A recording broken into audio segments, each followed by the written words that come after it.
She caught them watching her TV through the window, so she brought them dinner instead of calling the cops. Before we dive in, hit that subscribe button and drop a comment. Where in the world are you watching from? The night settled like a hush over the quiet street, crisp and silent, broken only by the occasional chirp of a distant cricket. Daniel Hayes pulled his coat tighter around his shoulders, shifting slightly on the curb where he sat with his back pressed against the cool metal of a telephone pole. Beside him, wrapped in a worn fleece blanket and resting her head against his side, was his 7-year-old daughter, Lucy. Her small frame barely took up space, but her presence filled everything that mattered. Across the street, behind a row of meticulously trimmed hedges and a tall iron fence, a television flickered through a wide bay window. Bright colors danced across the glass. Cartoons tonight, Lucy's favorite. Daniel didn't know the show's name, just that it made her laugh softly, the kind of laugh that scraped gently at his ribs and made him forget, for just a moment, that things were hard. Lucy leaned forward, her knees tucked to her chest, eyes glued to the glowing window. She giggled under her breath when a goofy-looking animated dog tripped over its own paws, and Daniel felt something squeeze in his chest. This wasn't how she should be watching cartoons. Not from a sidewalk, not shivering, not like this. "You warm enough, sweet pea?" he murmured, brushing her hair back from her forehead with calloused fingers. "I'm okay," she replied, voice small and content. "I like it here." Daniel gave a faint smile, one that didn't quite reach his eyes. "Yeah," he said. "Me too." He was just about to suggest they head back to the shelter before it got too late when the curtain inside the house stirred. A figure moved behind the window. A woman, tall, graceful, her outline framed by the soft glow of the television. She stopped, looked out. Daniel tensed. She saw them. He instinctively shifted in front of Lucy, as if shielding her from whatever reaction might come next. He braced for a sharp knock on the window, a shout, maybe a phone call reporting them as loiterers. But the woman didn't frown. She didn't scowl. She just stood there, watching. Then, slowly, she stepped away. Moments later, the front porch light flicked on. The porch light spilled across the front steps like a soft invitation, casting golden beams onto the frost-covered path. Daniel didn't move. He stayed crouched beside Lucy, unsure of what came next. His instincts told him to grab her hand, apologize for lingering too long, and disappear into the night before trouble started. But something about the stillness of the porch held him there, like the quiet before a kind of storm he wasn't used to. Not violent, not cruel, just unexpected. The door opened. A woman stepped out, silhouetted by the warm light behind her. Her coat was a pale wool that looked far too thin for the cold, but she didn't seem to notice. She carried something in both hands, 2 paper plates covered with foil. Her dark hair was pulled back in a loose bun, a few strands falling around her face. She looked elegant, but not in a showy way. More like someone who'd once been around a lot of noise and now preferred the quiet. Daniel stood slowly, instinctively putting himself between her and Lucy, even though there was no threat in her posture. Just calm. Just care. "I hope I'm not intruding," she said gently, "but it's a bit cold for sidewalk TV, don't you think?" Daniel opened his mouth, but nothing came out. Lucy peeked from behind his coat and blinked up at the woman with quiet curiosity. The woman smiled softly. "I'm Vivian, and I brought dinner. Nothing fancy, just lasagna and a couple brownies." Daniel's eyebrows pinched together. "Look, we didn't mean any harm. We were just watching the show," she finished. "I saw. That dog's always getting into trouble." Her voice was warm, not judgmental, not pitying, just real. Vivian extended the plates a little closer. "You don't have to take them, but they're here if you want them." Lucy stepped forward before Daniel could respond, her small hands reaching for the food. "Thank you," she whispered. Daniel hesitated, then nodded once. "Thank you," he said quietly. Vivian smiled, her breath visible in the cold. "You're welcome. Feel free to come by tomorrow. Same show. I'll leave the porch light on." Then she turned and walked back inside, closing the door with the same softness she had arrived. Daniel sat stiffly on the edge of the wide stone steps, the paper plate balanced carefully in his lap. He wasn't used to this kind of generosity, not lately, not from people who lived behind iron fences and glowing windows. Lucy, on the other hand, had already peeled back the foil and was digging in with the kind of quiet focus only a hungry child could manage. Her little feet swung over the edge of the step, mismatched socks peeking out from her too short jeans, and her cheeks already full of lasagna. "Slow down, Bug," Daniel muttered, though his voice lacked any real scolding. Vivian sat a few steps above them, still in that elegant pale coat, her own plate untouched. She didn't speak at first, just watched with a kind smile, her elbows resting on her knees like someone who had all the time in the world. No phone in her hand, no rush in her posture, just presence. Daniel took a cautious bite. It was warm, real, rich with flavor. The kind of meal he hadn't tasted in a long time. "You cook this?" he asked, not quite meeting her gaze. Vivian nodded. "My mother's recipe. I've made it so many times I don't even measure anymore. Just feel it." Lucy turned to her with wide eyes. "It's the best thing I ever had," she said, lasagna sauce smudged at the corner of her mouth. Vivian chuckled, her eyes crinkling. "That's the best review I've ever gotten." Daniel tried not to feel embarrassed, tried not to feel like a failure sitting on someone else's front steps, eating charity off a paper plate. But Vivian didn't look at him like a case to be fixed. She talked to them like they were neighbors, like equals, like nothing about this moment was strange at all. "Do you live here alone?" he asked quietly. "For a while now," she replied. "It used to feel like a fortress. Lately it just feels quiet." Daniel nodded slowly, understanding more than he wanted to admit. Lucy leaned her head on his shoulder, already full and starting to yawn. Vivian looked at them both and said softly, "You're welcome any time.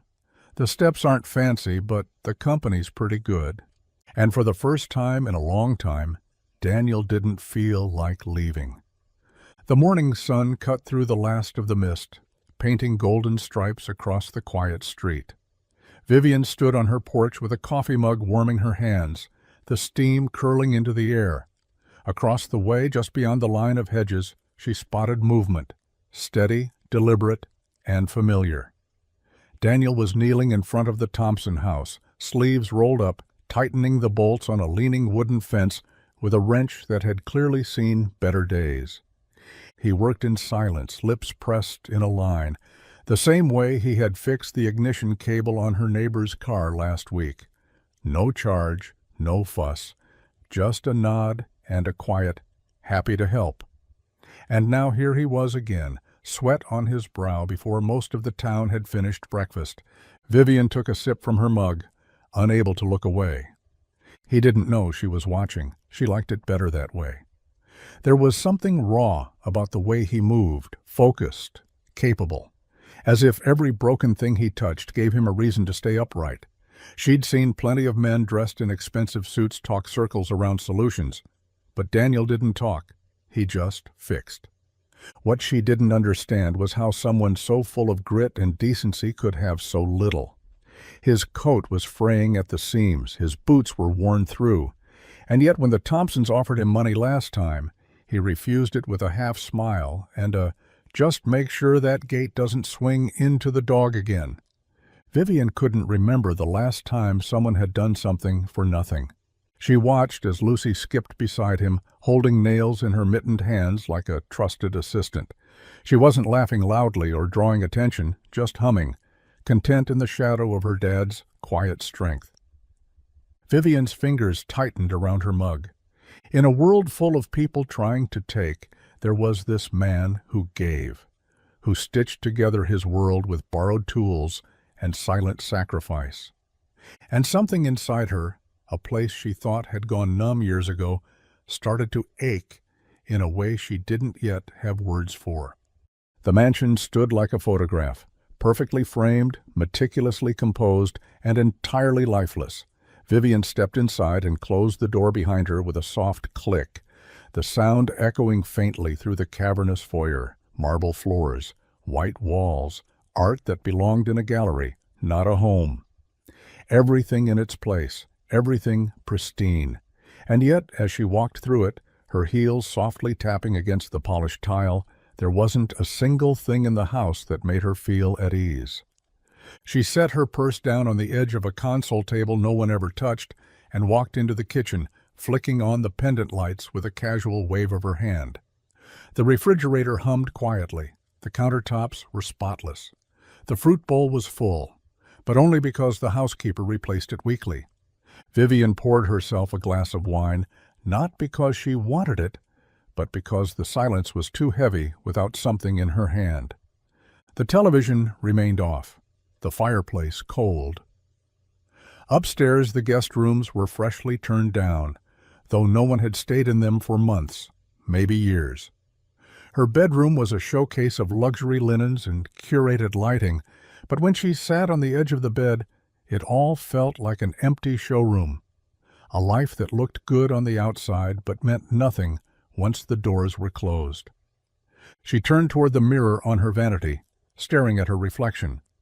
Her eyes still held the sharpness of ambition, the same fire that had carried her through boardrooms, through mergers, through every hollow success she'd chased. But tonight, it all looked different. She looked tired, not in the way makeup could fix, but in a way that whispered of years gone by where she'd won everything but somehow lost herself. She touched the edge of the mirror, fingertips cool against the glass. No one called her to say goodnight. No one asked how her day was. No one needed her.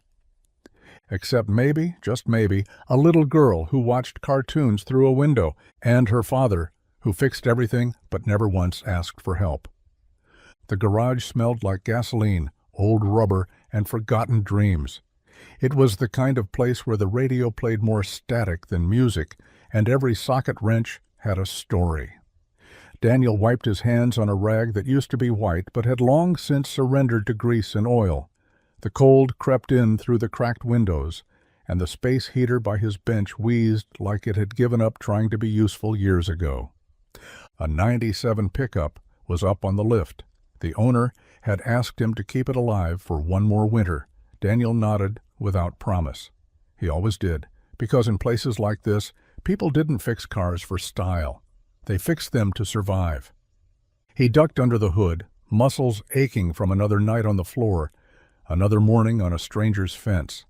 Lucy had hugged him before school, same as always, her backpack too big and her smile even bigger. He lived for that smile, but it was getting harder to hold up the world. The bell over the garage door jingled as Ray, the shop owner, stepped in. Older, rounder, and always smelling faintly of cigarette smoke, Ray leaned against the counter and didn't waste time. "Rent's going up next month," he said flatly. "Utilities, too." Daniel straightened, wiping the sweat from his brow. "By how much?" "100, maybe 150. That's half my week," Daniel muttered, eyes narrowing. Ray didn't argue, just shrugged. "It's not me. It's the landlords. Everything's going up. You want more hours? I'll give 'em. But no guarantees. Work slow." Daniel looked around the garage. One truck, one half-dead heater, a rusting coffee can full of IOU notes from locals who meant well but couldn't pay. "I'll figure it out," he said quietly. Ray nodded like he'd heard that 100 times before. "I know you will. Just don't wait too long to ask for help." But Daniel never asked for help. As Ray walked out, Daniel turned back to the truck. He tightened a bolt, listened to the clink of metal echo through the cold bay, and thought about the gap between what he could fix and everything he couldn't. The morning broke gray and sluggish, a thin drizzle misting the pavement outside the garage. Daniel unlocked the shop door with stiff fingers, his breath clouding in the cold as he pushed into the quiet space. The heater hadn't kicked on yet. The radio was still off, just the hum of the fluorescent lights and the creak of the old floor beneath his boots. He didn't notice the package at first, not until he turned to prop the door open and nearly kicked it aside. A small parcel wrapped neatly in wax paper, placed carefully on the concrete just outside the threshold. He crouched, puzzled, wiping a thumb across the top of the folded bundle. There was a note, folded over once and tucked under the sandwich like it was too shy to announce itself. He opened it slowly, reading the words written in looping, deliberate pen. For Emily, just in case. V. No last name, no signature flourish, just an initial, and a kindness that landed harder than any gesture in weeks. Daniel stared at the sandwich a moment longer. It was simple, ham and cheese maybe, on fresh white bread, nothing extravagant. But the neatness of it, the care in the folding, the way it hadn't been left for him, it undid something inside him. He placed it on the counter, staring at it like it didn't belong in a place this broken down. Then again, maybe neither did Emily. He could see her face in his mind, her eyes lighting up when she spotted cartoons through a window, her excitement over lasagna, her sleepy smile when she leaned against his side on the steps. She didn't ask for much. She never did. And yet someone had thought of her, someone who lived in a house big enough to ignore them completely. Daniel picked up the sandwich carefully, like it might crumble from the weight of what it meant. Not charity, not pity, just thoughtfulness. He didn't know what stirred in him exactly. Gratitude, maybe, guilt. Something warmer than either, but quieter. He looked back at the note, folded it neatly and slipped it into the pocket of his jacket, just in case. The classroom smelled faintly of crayons and floor wax, the kind of scent that lingered long after the bell. Midway through a spelling exercise, Emily's pencil had stopped moving. Her head, heavy and slow, rested against her arm, eyes fluttering shut. She didn't mean to fall asleep. It just happened, like a whisper, quiet and uncontrollable. Mrs. Kellerman noticed first. "Emily?" she asked softly, crouching beside the desk. Emily didn't stir. Her cheeks were flushed, her little shoulders rising and falling in a slow, even rhythm. The rest of the class scribbled away, unaware, but Mrs. Kellerman's frown deepened. She let her sleep, just 10 minutes. Then she gently shook her awake, her voice warm but concerned. Emily blinked up, dazed, and apologized in a voice so small it barely touched the air. At pickup time, Daniel arrived 5 minutes early, grease still on his jeans, dark circles tucked under his eyes. He looked like a man used to long days and short nights, and carrying more than he ever said out loud. Mrs. Kellerman met him by the classroom door, her brow knit in quiet worry. "She fell asleep during spelling today," she said gently.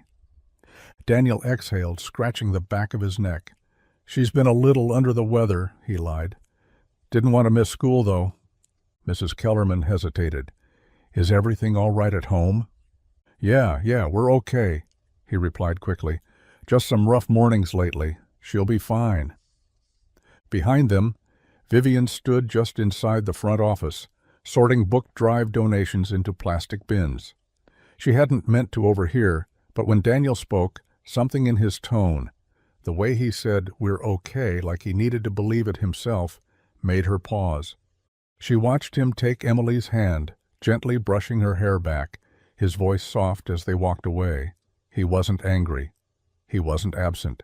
He was trying. Holding everything together with the quiet desperation of someone who didn't have a safety net. Vivian looked down at the stack of children's books in her arms and felt a tug deep in her chest. They weren't okay. Not really. And now, she knew. The snow started falling just after dusk, soft at first, like powdered sugar dusting the quiet rooftops of the town. But by the time Daniel closed the shop and picked Emily up from aftercare, it had thickened into something heavier.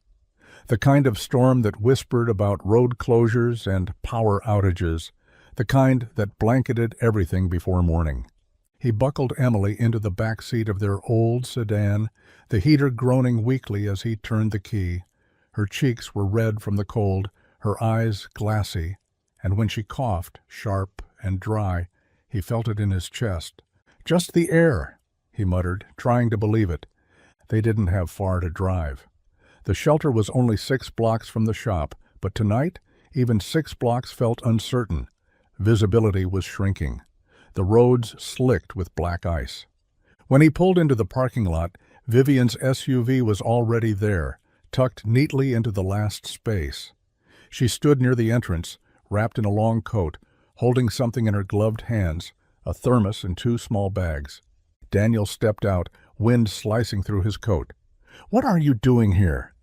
Vivian looked up, the wind tugging at her scarf. "I came to bring hot soup and offer something."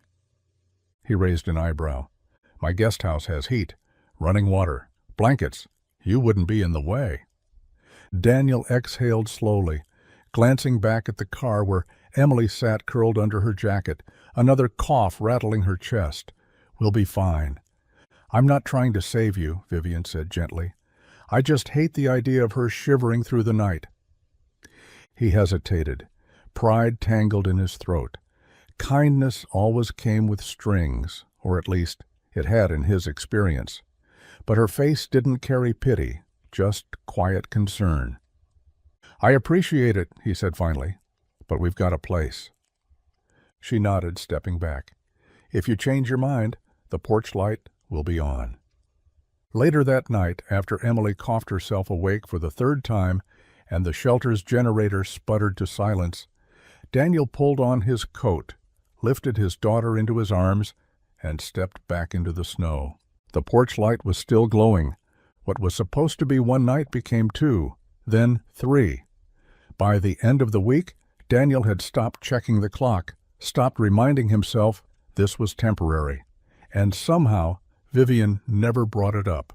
She just adjusted, quietly folding extra towels into the linen closet, leaving a bowl of fruit on the kitchen counter, stocking the guest fridge with little things she thought a 7-year-old might love.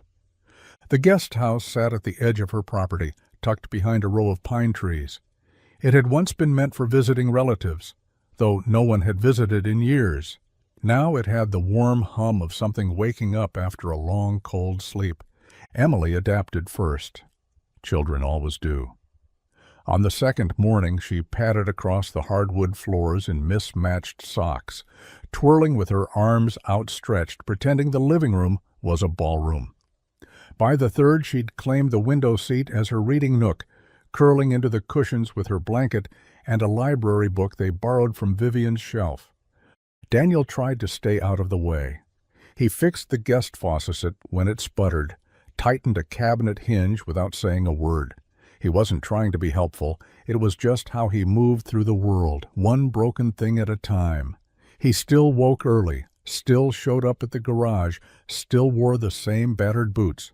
But something in his shoulders softened. Vivian never hovered.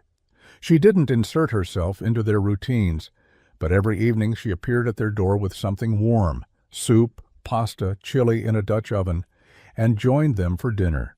She never asked when they'd leave, never treated them like guests. She just sat, and laughed when Emily told wild stories about school, and listened when Daniel finally let a story slip from his guarded chest, about Lucy's birth, about a late-night tire blowout on a country road, about a song his wife used to hum that Emily now hummed without knowing why. The guest house began to breathe again. So did they. And somewhere between the frozen storm and the quiet warmth of shared space, it stopped feeling like borrowed time. It started feeling like almost home. The table wasn't fancy, just solid oak with soft edges and a faint scratch near one corner that Vivian couldn't remember the origin of. It had once been a statement piece, something chosen for its catalog elegance. But tonight, with mismatched napkins, chipped bowls, and the smell of roasted chicken in the air, it felt like something better. It felt lived in. Emily sat in the middle, her chair slightly too tall, feet swinging above the floor. She was humming to herself as she sprinkled more salt than necessary over her mashed potatoes. Daniel sat beside her, freshly showered, hair still damp, his usual tension softened around the edges. Across from them, Vivian poured sparkling water into mismatched glasses and placed a basket of warm rolls at the center. "Pass the butter, Daddy," Emily said with a grin already reaching halfway across the table. Daniel chuckled and slid it over. "Careful, That bread's dangerous." "Dangerously good," Vivian added, smirking. They laughed, nothing forced or overly loud, just the kind that lingered in the air like music no one wanted to turn off. For a long time, meals for Daniel had been rushed affairs, standing at the counter watching Emily eat before work, checking the time, budgeting leftovers in his head, calculating every bite.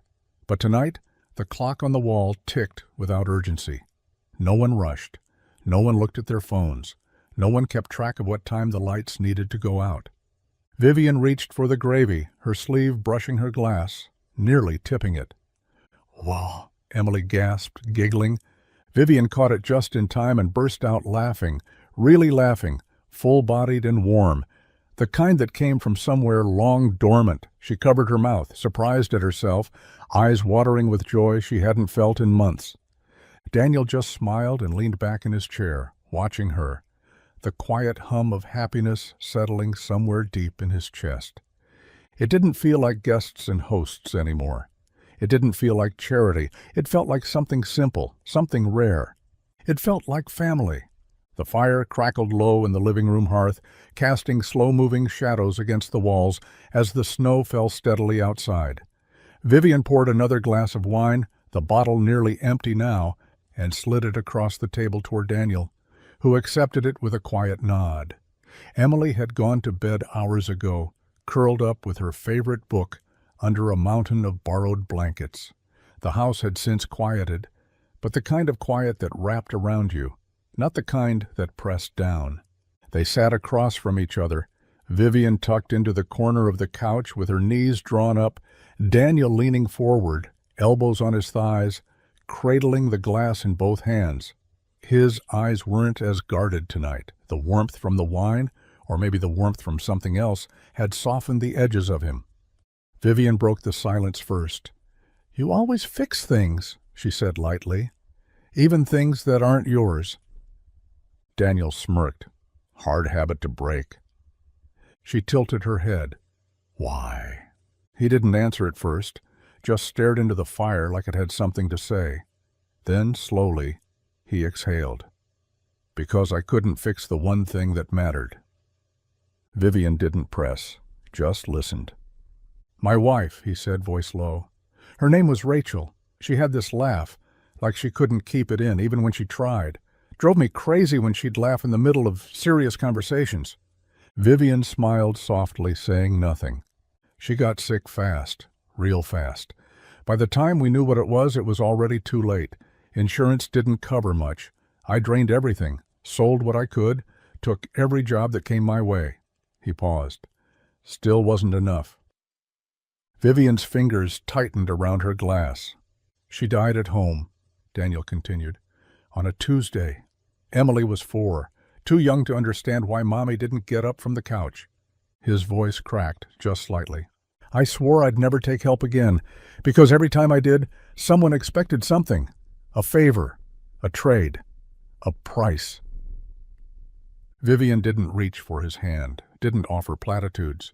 She just looked at him, steady, full of something that wasn't pity, but presence.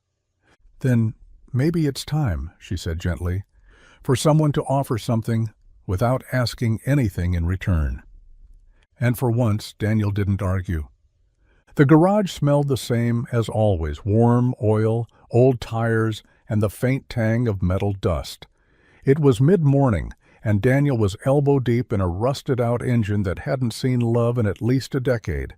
The radio buzzed softly in the background, some old rock tune humming over the clinks of wrenches and muttered curses from the far bay. He didn't notice her right away. She came in through the side door. Hands in the front pocket of an oversized gray hoodie, a baseball cap pulled low over her face.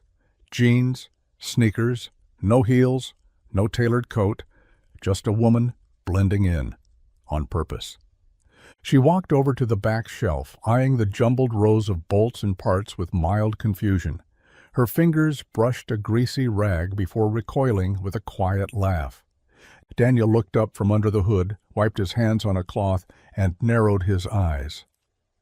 "Vivian."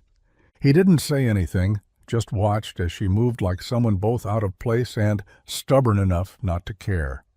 She picked up a socket wrench like it was a foreign object, turned it over, and then set it back down. Her presence was casual but deliberate, like she had come with a purpose and wasn't quite sure what to do with it now. Ray, the shop owner, glanced up from the desk, completely oblivious. "Need something, miss?"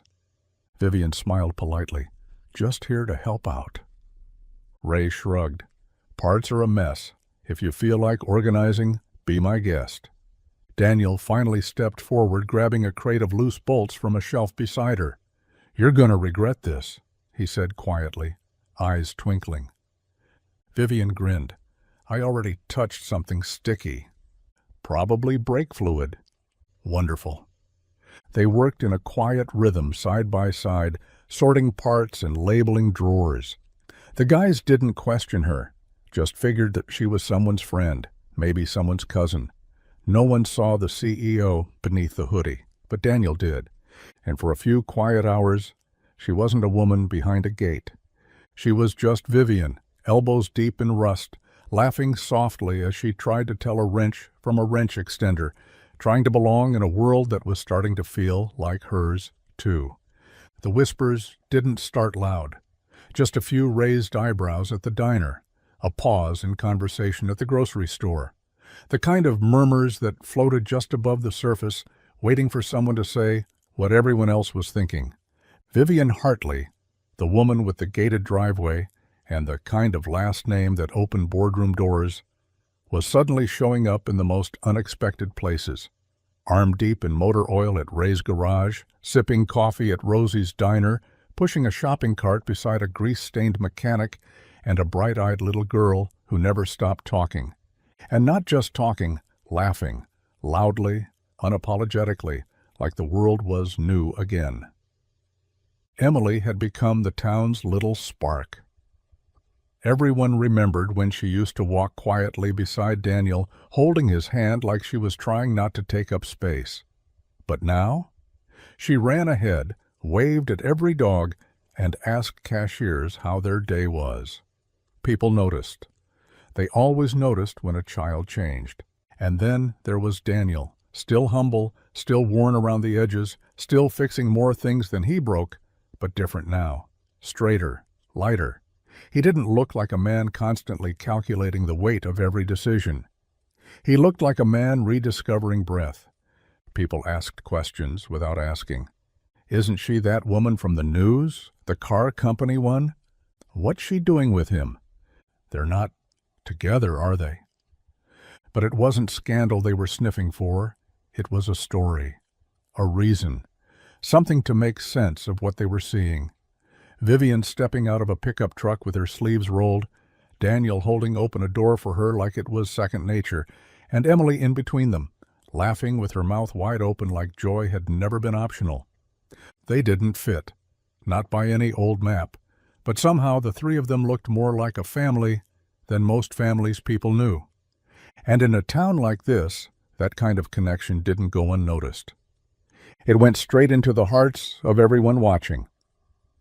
The sun was just beginning to dip behind the trees when Daniel pulled into the gravel driveway, the familiar crunch of tires stirring up little clouds of dust. Emily sat beside him, swinging her legs and humming a made-up tune, completely unaware of what waited behind the guest house door. She hadn't mentioned her birthday, not once. And Daniel hadn't brought it up. He hadn't forgotten.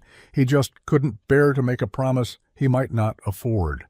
Most years they shared a cupcake and a borrowed candle. She'd always smiled and said it was perfect. But this year someone else had been listening. Vivian had kept it simple, on purpose. A few yellow balloons tied to the porch railing, a string of paper lanterns stretching across the living room ceiling, a chocolate cake, homemade, with a crooked 8 candle standing proudly in the center. There were no party favors, no crowd, just 3 plates, 3 forks, and something that felt more like love than anything that could be bought. When Emily opened the door and saw it all, she froze. "For me?" she asked, eyes wide. Vivian smiled from the kitchen doorway, her apron dusted in cocoa powder. "All for you." Emily rushed forward, her gasp turning into a squeal of joy, as she hugged Vivian tightly, then turned to Daniel, practically vibrating with excitement. He managed to smile. "Told you 8 was a good year." She didn't notice how he blinked a few times too quickly, but Vivian did. After dinner, grilled cheese and soup, Emily's favorite, she made a wish and blew out the candle with a dramatic puff. Chocolate smeared the corners of her mouth. Vivian laughed. Daniel just watched, memorizing every second like it might disappear.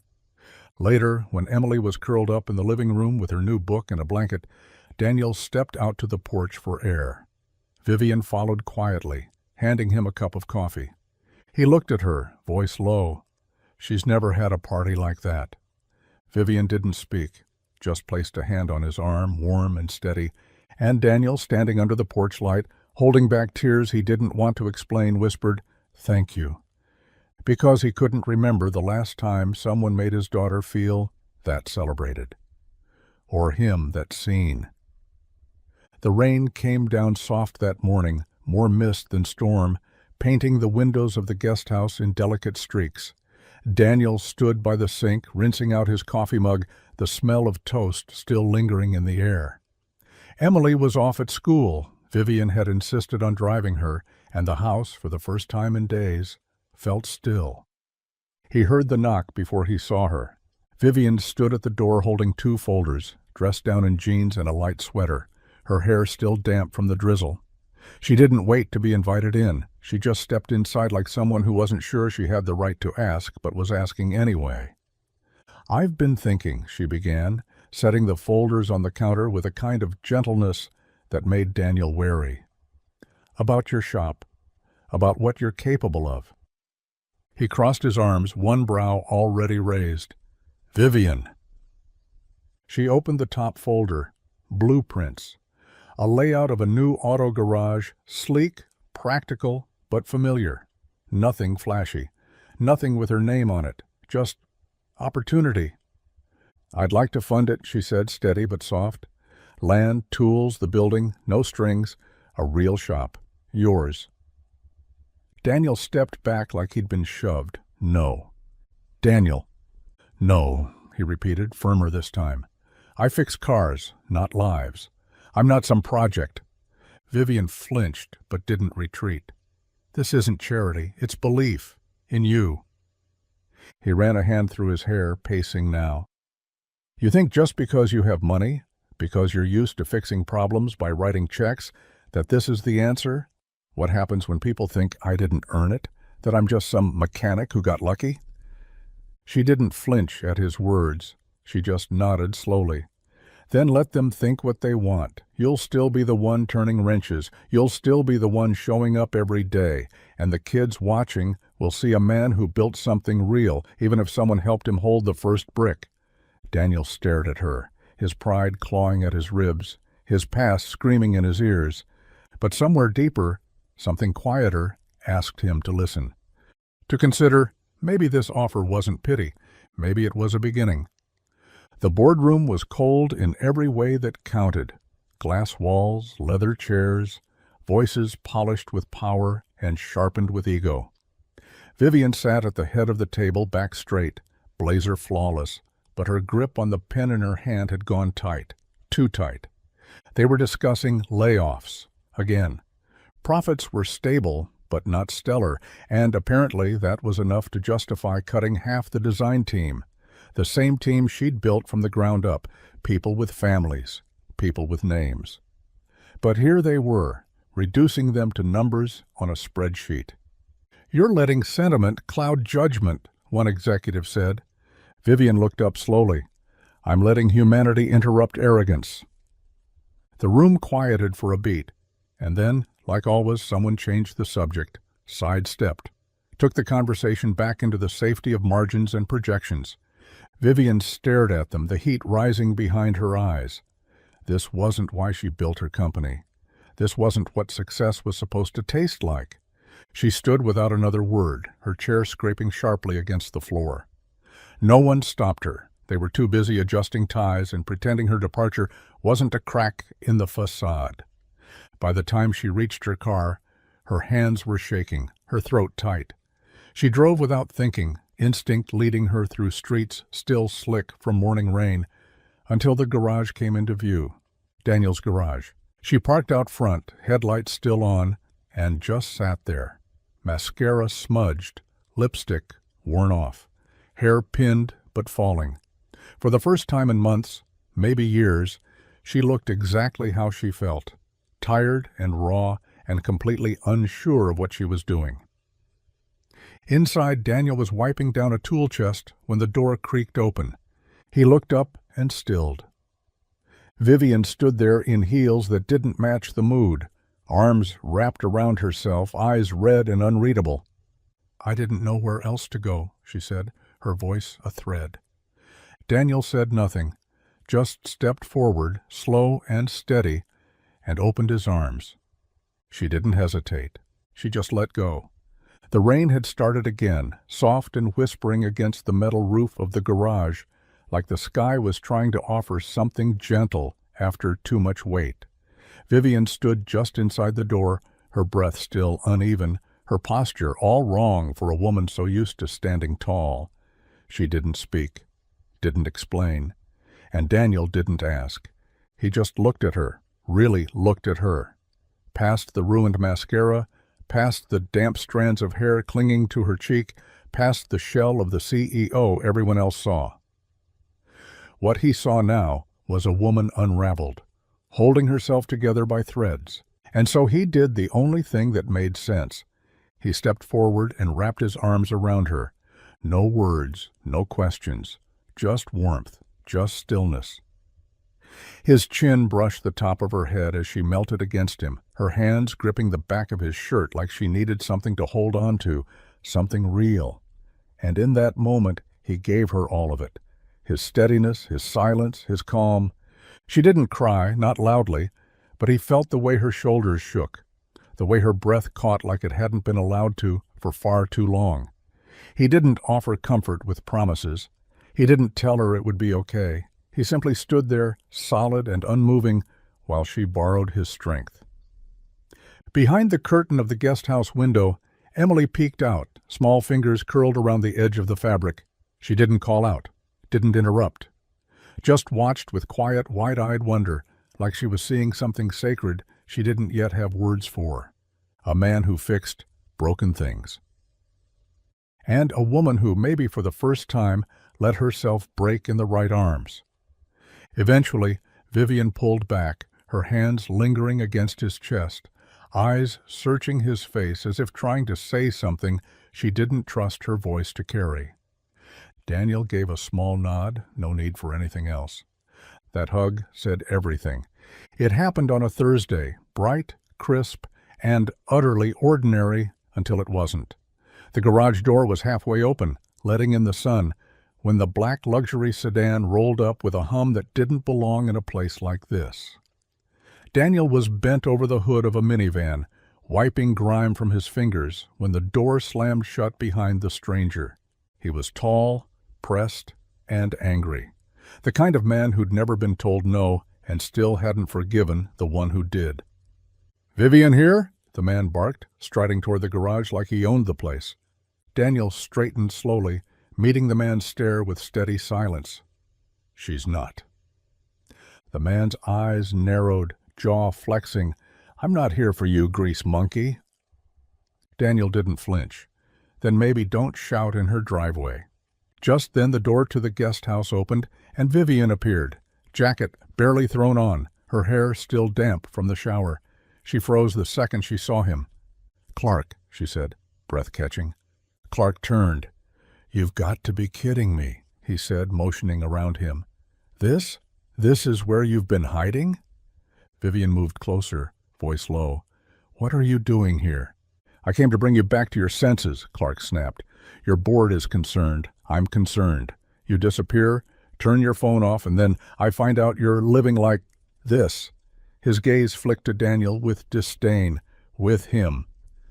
Daniel said nothing. He didn't have to. Clark's voice sharpened. "He's using you, Vivian. Come on. You think this guy just happens to show up right when you're vulnerable? He's a con, a story, a sad pair of eyes, and a ready-made tragedy. That's the oldest trick in the book." Vivian stepped forward. "Stop." But Daniel had already set his wrench down. He pulled the rag from his pocket, wiped his hands once, then looked at her. Really looked. "I'll go," he said quietly. "If it protects you, if it makes this easier, I'll walk." Vivian shook her head, eyes wide. "Daniel." But he was already backing away. Not because Clark was right, but because sometimes love looks like walking away, just long enough for someone else to choose whether to follow. The smoke rose before the flames were even visible, thick and dark against the pale morning sky. Daniel had just turned the corner, coffee in hand, when he saw it. First the scent, sharp and unmistakable, then the roar of something alive and angry, eating through wood, rubber, and memory. Ray's garage was on fire. He sprinted the last block, dropping the coffee, the sting of heat hitting him as he reached the edge of the crowd. Sirens wailed in the distance. Neighbors stood frozen on sidewalks. And Daniel could only watch. The old metal roof had already started to cave in, sparks flying like fireflies gone mad. The front window, where Emily's crayon drawings used to hang, taped just behind the register, was shattered. Flames danced through what used to be the break room. The back wall crackled, coughing smoke into the sky. It was all going. All of it. The toolbox his father gave him when he was 16, gone. The photo of Rachel taped behind the cabinet, half faded and yellowed, gone.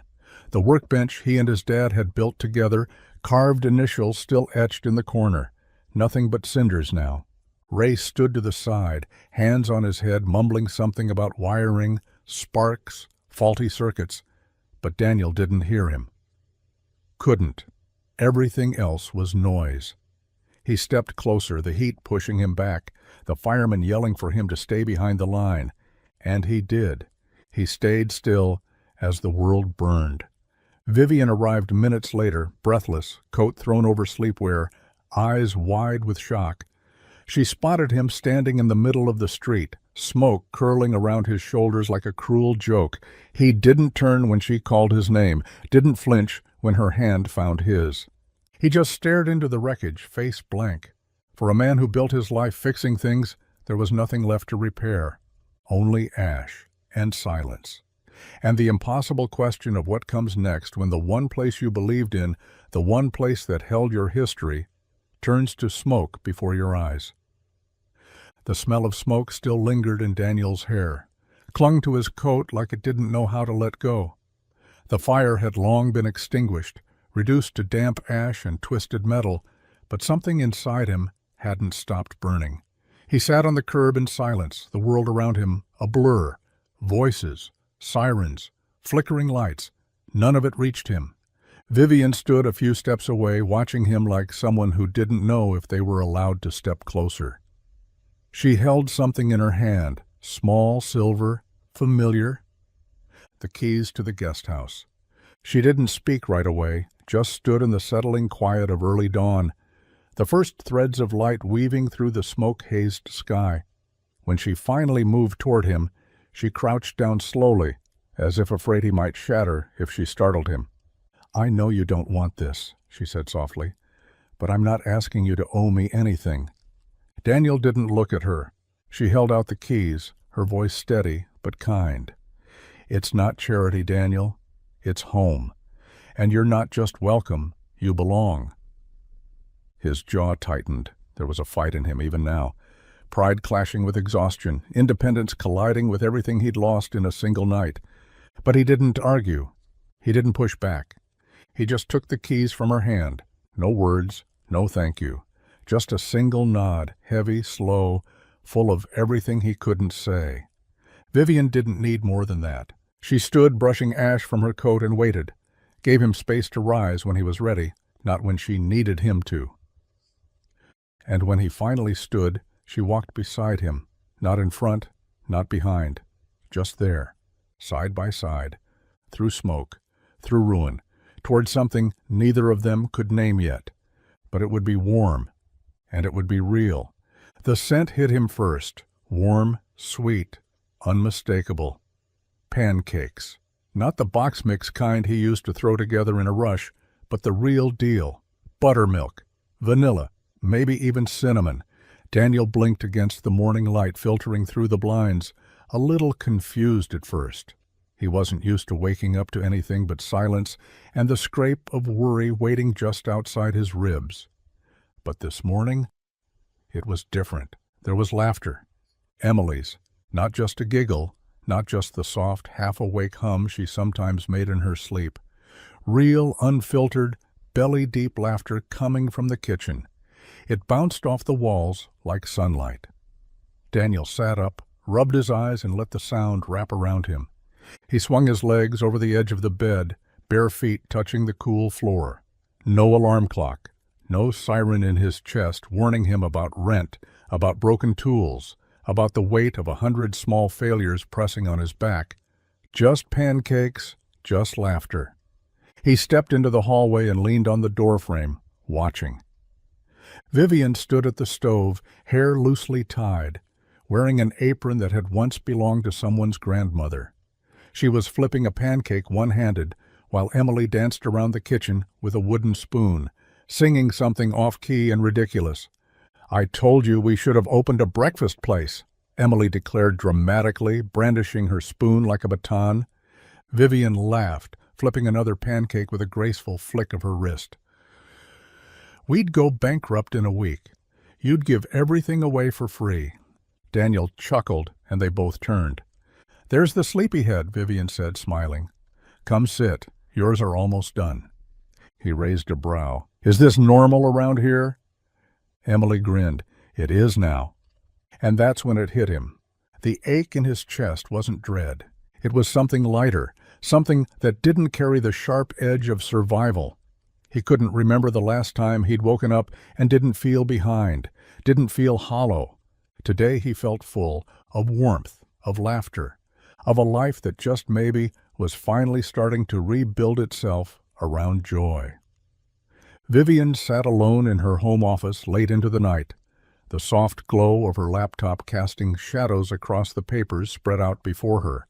Most of the documents were standard: property assessments, building plans, budgets. But tucked between them was a photo she'd printed quietly from her phone. It was blurry, candid. Daniel in the garage, laughing with Emily perched on the counter beside him, a smudge of grease on her cheek and sunlight catching in her hair. Vivian smiled faintly, then turned back to the screen. She wasn't trying to build a monument. This wasn't about headlines or ribbon cuttings. This was about giving something back to the town that had unknowingly given her far more than she expected. A second chance, a purpose, a family, even if no one had said the words yet. She clicked send on the final funding wire. The plan was simple: a community garage and training center on the outskirts of town, a place where Daniel could teach others, where kids with no place to go could learn how to use their hands, fix what's broken, and maybe believe in something again. She coordinated it through a shell foundation, just layers deep enough that her name wouldn't appear on anything.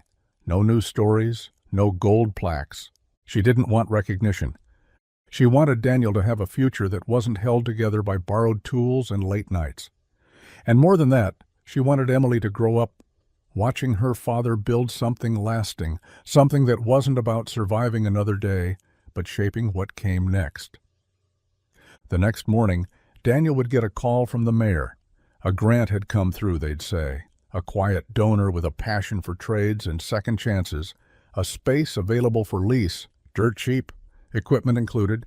He'd have questions. He'd probably suspect. But Vivian wouldn't say a word. She'd just keep making pancakes, keep showing up to school events, keep watching him carve a life from ashes with the same quiet grace she had once only pretended to know. Because love, real love, doesn't need a spotlight. It just needs room to grow. The lights blinked once, then died with a soft sigh. The house fell into shadow, the kind of quiet that only comes when the hum of appliances vanishes and time seems to hold its breath. Emily gasped from the kitchen counter where she'd been coloring beneath the pendant light. "Did we blow a fuse?" Daniel reached for a flashlight from the drawer. "Storm must have knocked something out," he said, flicking it on. The beam landed on Vivian, who was already lighting candles from the drawer near the sink. She moved calmly, like this wasn't her first blackout. "It's just temporary," she said, placing a candle in the middle of the kitchen table. "We've got everything we need." Emily giggled. "Even snacks?" Vivian nodded solemnly. "Especially snacks." Daniel dug around and pulled out an old battery-powered radio from a forgotten cabinet. He clicked it on, and after a few seconds of static, a grainy love song began to play. Something older, soft and slow, the kind that lingered in the air like it belonged there. Vivian looked up from the candle she was lighting, her face illuminated in warm gold. She tilted her head. "Do you know how to dance?" Daniel raised an eyebrow, caught off guard.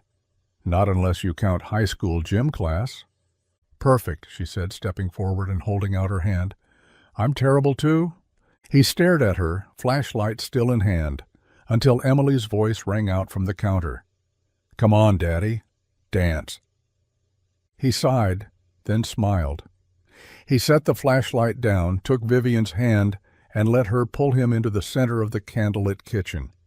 It was awkward at first. He stepped on her toe. She spun too fast. They laughed, real, breathless laughter that echoed off the walls. Emily clapped her hands, swinging her legs as she watched them sway in circles too small to matter. But then something shifted. The rhythm settled. Daniel's hand found her waist. Vivian leaned in closer. Their feet slowed. The world disappeared. And in that small, powerless kitchen, beneath flickering candlelight and Emily's wide-eyed joy, they danced. Not perfectly, but truthfully. And maybe, just maybe, they didn't feel broken at all. It started with a fundraiser flyer. A local teacher posted a snapshot on social media.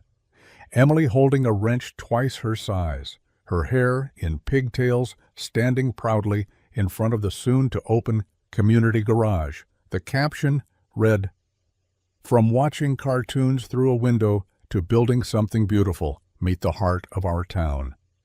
No one expected it to go anywhere, but by morning the photo had spread like wildfire. A small-town blog picked it up, then a regional journalist, then a national one. Before Daniel could even finish replacing a muffler, there were emails flooding in, interview requests, podcast invites, TV producers circling like bees around a story that somehow made people feel again. The headline that stuck came from a soft-spoken journalist named Harper Lane, widowed mechanic, billionaire philanthropist, and the little girl who brought them together. It was supposed to be a short piece, just a local feel-good story, but Harper stayed longer than expected. She followed Daniel through the shop, asked about his first wrench, talked with Emily while she painted signs for the grand opening, sat with Vivian on the porch as the sun fell behind the trees, and asked why someone with the world in her hands chose a mechanic with dirt under his nails. Vivian smiled softly and said, "Because the world never made me feel needed. He did." The story went live that Sunday. Within hours, it had 1 million views, not because of scandal or spectacle, but because it was real. A man who never asked for help, a woman who didn't need to give it, and a little girl who reminded everyone what home could look like when it was built with hands and heart. Daniel read the article in silence, eyes tracing the words like they might disappear if he blinked. Vivian sat across from him, unsure what to say. Emily burst into the room mid-scroll, holding the tablet above her head. "Daddy, we're famous!" Daniel laughed, shaking his head. "Guess we are, kiddo." But deep down, he wasn't thinking about fame. He was thinking about how the world finally saw what he had been afraid to believe. They were more than a story. They were a family. It didn't take long. The love came first. Heart emojis, restore your faith in humanity headlines, strangers sending handwritten letters to the garage. But right behind it, like a storm with perfect timing, came the hate. Online threads began to twist the story. Rich woman fetishizes poverty. CEO dates mechanic for PR stunt. She's not saving him. She's performing sainthood. And then came the vultures in suits. Vivian stood in the middle of the boardroom, flanked by men who had once praised her leadership, her vision, her ability to turn stone into gold. Now, they wouldn't meet her eyes. A few furrowed their brows like disappointed fathers. A few just scrolled on their phones, pretending not to care, as they prepared to let her go with clean hands. "We've had 3 major investors pull out," said Ron, the board's spokesperson, a man whose suits cost more than Daniel's monthly rent. "They're citing reputational risk." Vivian folded her arms. "Because I helped build a garage? Because you've blurred the line between philanthropy and personal life," another added. "They're worried you've lost your focus." She laughed once, low, bitter. "Focus? I've never been clearer." "You're in tabloids now, Vivian. The photos of you and that man, his name is Daniel," she snapped, "and I don't care if it makes you uncomfortable." The room fell silent. Ron cleared his throat. "All we're saying is maybe take a step back. Let things cool off. Distance yourself, quietly, for the company's sake." Vivian stood still for a moment, then slowly reached into her bag, pulled out her company phone, and set it gently on the table. "If being with someone honest and good, someone who loves his daughter more than any man I've ever met, disqualifies me from running this company, then fire me." No one moved. No one expected her to say it, to mean it. She straightened her coat, turned to the door, and added over her shoulder, "But if you're looking for someone who'll bow to fear and trade dignity for investors, you hired the wrong woman years ago." And she walked out, into the world, into the backlash, into the life she'd finally chosen for herself. The ribbon was strung across the entrance, like a line drawn between the past and everything waiting beyond it. The sign above the double garage doors gleamed in the afternoon sun, bold and impossible to miss. Turner and Hartley Auto, built on grit, fueled by grace. People gathered, neighbors, teachers, the mayor, a local news crew with a camera barely older than Emily. Folding chairs lined the gravel lot. Cupcakes sat melting slightly under a canopy tent. Someone had brought lemonade in a glass pitcher, and a group of teens from the trade school hung back, curious and maybe a little inspired. Daniel stood off to the side in a clean button-down and jeans, trying to keep his hands from fidgeting. Vivian was beside him, calm as ever, one hand gently resting at his back. She didn't need a spotlight. She already had everything she wanted, but the real center of attention was a little girl with a microphone too big for her hands and a paper tucked into her back pocket that she forgot to pull out. Emily. She stood in front of the crowd, ponytail bouncing as she adjusted the mic stand, her pink sneakers half buried in the gravel. "Hi," she said, blinking into the sun. "My name's Emily, and this is my dad's garage."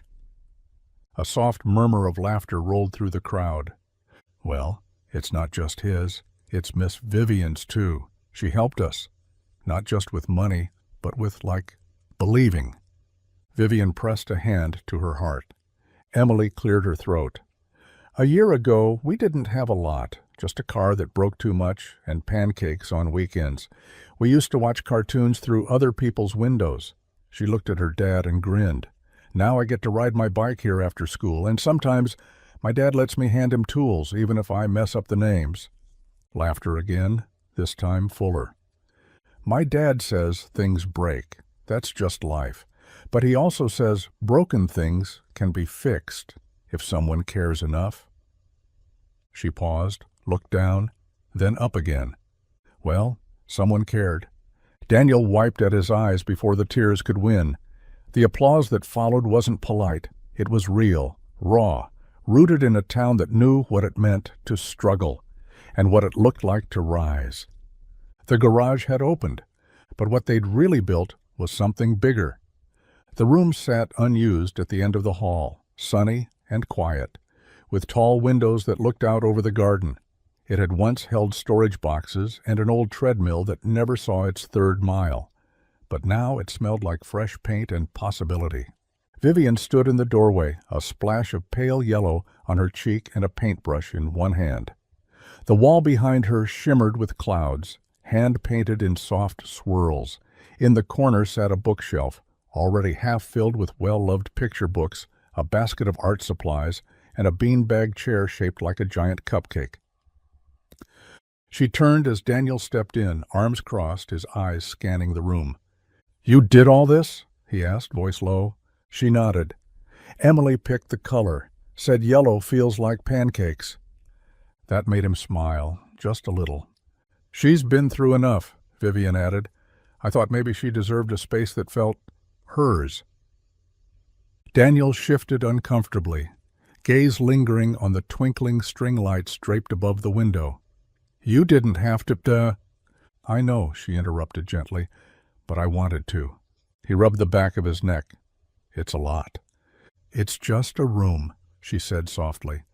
"But maybe it can hold the kind of magic she's never been allowed to ask for." Daniel looked around again, the soft rug, the tiny reading lamp, the framed photo of him and Emily from the garage opening day, now sitting proudly on the nightstand. He felt the tension in his shoulders ease, even if just a little. That night, when Emily first saw the room, she didn't say a word. She just stood in the doorway, eyes wide, mouth open, then slowly tiptoed across the rug like it was a cloud. She touched the wall, ran her fingers over the shelves, and whispered, "This is mine?" Vivian knelt down beside her, brushing hair from her face. "All yours, sweetheart?" Emily turned and threw her arms around her father's waist. And for the first time in a long time, Daniel didn't feel like they were visitors in someone else's life. They were home. The morning was quiet in that tender, almost sacred way just after sunrise, when the world holds its breath and everything feels possible. The kitchen was still warm from the coffee brewing, the smell drifting through the house like a soft reminder that love lived in the small things. Fresh mugs, shared silences, the sound of someone humming off-key while buttering toast. Daniel stood by the counter, coffee in hand, watching Vivian from across the room. She was barefoot, still in the old sweatshirt she'd stolen from him weeks ago, hair messy from sleep, and absolutely perfect in a way that had nothing to do with effort. She was reading something Emily had written and pinned to the fridge, a scribbled note that simply said, "You make our house smile." He didn't kneel. He didn't reach for a box. He just set the mug down on the table between them. Simple, ceramic, white with navy lettering that read, "Home is wherever I'm with you." Vivian looked up, puzzled at first. Then her eyes drifted to the mug. She blinked once, twice, and then her hand came up slowly, as if touching something fragile. She didn't speak right away. Daniel did. "I never thought I'd get another shot," he said quietly, "at a life like this, at mornings like this. But you made space for us when you didn't have to, and somehow you made it feel like we were never intruding." Her eyes brimmed, her fingers tightened around the handle of the mug like it was an anchor. "I don't have a ring," he added, voice cracking just enough to feel real. "And I don't have a plan. I just have this feeling that maybe we've been building something bigger than all of us, that maybe this is it." Vivian's lip trembled. The first tear slid down her cheek before she could blink it back. She didn't need a diamond, didn't need fanfare. She had this mug and the man who had given her everything that truly mattered. She stepped forward, wrapped her arms around his chest, buried her face against him, and whispered into the soft cotton of his shirt, "Yes." The porch creaked gently beneath their feet, swaying with the rhythm of evening. Crickets had begun their nightly chorus, and the scent of honeysuckle drifted in from the edge of the yard. The sun, slow and generous, spilled gold across the horizon, painting the sky in soft oranges and quiet pinks. Daniel sat in the middle of the porch swing, one arm draped over Vivian's shoulders, the other wrapped around Emily, who leaned against his side with a half-eaten apple in one hand and her head resting on his chest. She had dirt on her knees from a backyard adventure and a smudge of chocolate on her cheek from a dessert no one had the heart to wipe away. Vivian's bare feet brushed the floorboards just enough to keep them swaying. She was quiet, her fingers laced with Daniel's, her head resting lightly against his shoulder. No makeup, no meetings, No need to prove anything to anyone. There was no announcement to make, no guest list, no bouquet, just a quiet kind of becoming. Neighbors had begun to stop asking. They no longer tried to define what they were. The questions faded with time, replaced by knowing glances and soft smiles. People didn't need a label to see what was real. Daniel looked down at Emily, her eyes fluttering closed. "You tired, Bug?" "Mm-hmm," she murmured, then added, "But I don't want to miss the pink sky." Vivian smiled. "It'll be back tomorrow." Emily nodded, already drifting. They didn't talk about the fire anymore, or the job offers Daniel turned down, or the company Vivian had quietly stepped away from. They didn't need to. They talked about what to plant in the garden, about the birds nesting in the tree out back, about pancakes on Sunday and what color Emily wanted her next bike to be. As the sun sank lower, Daniel pressed a kiss to Vivian's hair. No ceremony had bound them, but this porch, this moment, this quiet swing creaking in rhythm with three hearts finally at ease, this was family.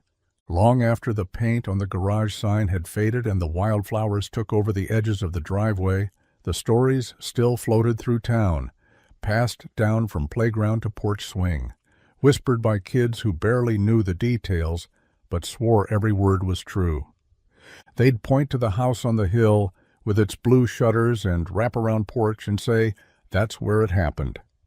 Where a little girl once sat on a sidewalk outside a stranger's home, watching cartoons through the window because she didn't have a TV of her own.